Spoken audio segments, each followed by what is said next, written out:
আপনি প্রায় সময় খেয়াল করলে দেখবেন এমনি ঘুম আসে না, 1টা 1:30 2টা বাজে ঘুম আসে না, যখনই আজানের টাইম হয়, যখন আজানের সময় হয়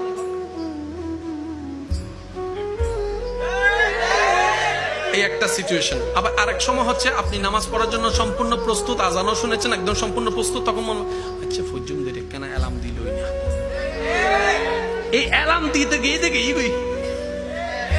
কথা বলেন ঠিক কিনা, নামাজটার পড়া হয় না। এটার মামলা কি শুনেন, শয়তান আপনাকে ডাকছে নিজের দিকে, আপনাকে যেতে হবে রবের দিকে। এই যে মাঝখানের যে যুদ্ধ, এটাকে বলা হয় জিহাদে আকবর। সুবহানাল্লাহ বলেন না। এই যে আপনি রবের দিকে যাওয়ার জন্য আপনি যাচ্ছেন, চেষ্টা করছেন, এটা হচ্ছে বড় জিহাদ, উত্তম জিহাদ। কারণ আপনি শয়তানকে পিঠ দেখায় রবের দিকে যাচ্ছেন, ওইটাই আল্লাহ পাক বেশি পছন্দ করে, ওইটাই দেখতে চাই। সুবহান। এটার বাস্তব প্রমাণ রমজানুল করিম। এবার বলেন, রমজানের মধ্যে সারাদিন আমরা পানি, জোরে বলেন না, ভাত খাই না। আচ্ছা এটা তো না হয় কোনো রকম একটু বাদ দিলেন, যাদের একটু করার মানে বলতে আপনার সিগারেট, বিশেষ করে এই সিগারেট খাইতে না পারলে তো মাথা ঠিক থাকে না। কষ্ট নিয়ে না, আমার কথা বোঝার জন্য বলছি। যে সিগারেট ছাড়া থাকতে পারে না, ইফতারের সময় আজানটা দিতে দেরি, খেজুর একটা মুখে দিয়ে আমার বদ্দা দিছে দূর, হাতে বদ্দা হন্ড জ্বর, ইফতার তুই গর আই আইস। যে মানুষটা সিগারেট ছাড়া থাকতে পারে না, সে কিন্তু সকাল 10টা কেউ সিগারেট দিলেও খাচ্ছে না। জোরে বলেন না রে ভাই। 2টা বাজে যখন বুক তৃষ্ণায় ফেটে যাচ্ছে, পানি দিলেও খাচ্ছে না। ঘরের ভিতর কেউ নাই, বন্ধু বলে যে তুই খাইয়ে ফেল, আমি কাউকে বলবো না। আপনি বলছেন না না আমার রব দেখবে, রোজা ভেঙে যাবে, আমি খাবো না। এ রব এগুলা দেখতে চাই, রব এগুলা দেখতে চাই, এগুলো দেখলে বেশি খুশি হয়। আপনার কাছে 10 লাখ টাকার হারামের অফার আসছে, রব তাকায় আছে আপনার দিকে। সুবহানাল্লাহ জোরে বলেন না। আপনার কাছে হারামের, সুদের, ঘুষের, অন্যায়ের 10 লাখ টাকার অফার আসছে। এবার রব আপনার দিকে তাকায় আছে, ফেরেশতারা আপনার দিকে তাকায় আছে, শয়তান আপনার দিকে তাকায় আছে।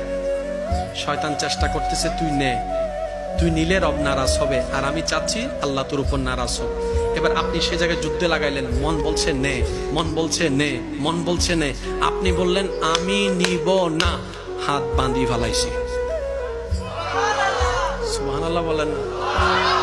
এই যে আপনার 1 second, 2 second, 1 minute, 2 minute, 5 minute যাচ্ছে, এই প্রত্যেকটা সেকেন্ড আপনার জন্য জিহাদের সওয়াব হয়ে যাচ্ছে।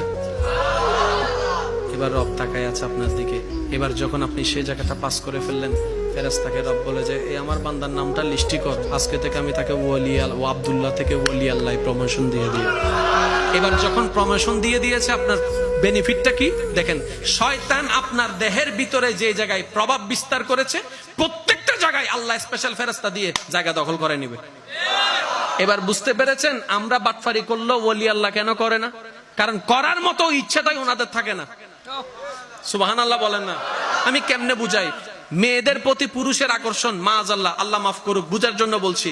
পৃথিবীর শ্রেষ্ঠ একটা সুন্দরী মেয়ে একটা রুমে বন্দি করে রাখেন, ওই বন্দি রুমের মধ্যে সাজায়ে গুছিয়ে মেয়েটাকে রাখেন, ইউসুফ নবীকে বেঁধে দেন, দর্শন হবে? আমি শুনি নাই। র‍্যাপ হবে? দর্শন হবে? দর্শন হওয়া তো দূরের কথা, ইউসুফ নবী তাকাবেও না। আমি হলে তাকাতাম, আপনি হলে তাকাতেন, আমরা হলে তাকাতাম। এবার ইউসুফ নবীকে প্রশ্ন করেন, আপনিও তো পুরুষ মানুষ, তাকালেন না কেন? ইউসুফ নবী বলবে, তাকানোর যে মন, ওই মনটা তো রবের আগে আগে কি কুরবানি করে দিয়েছি রবের নামে। সুবহানাল্লাহ।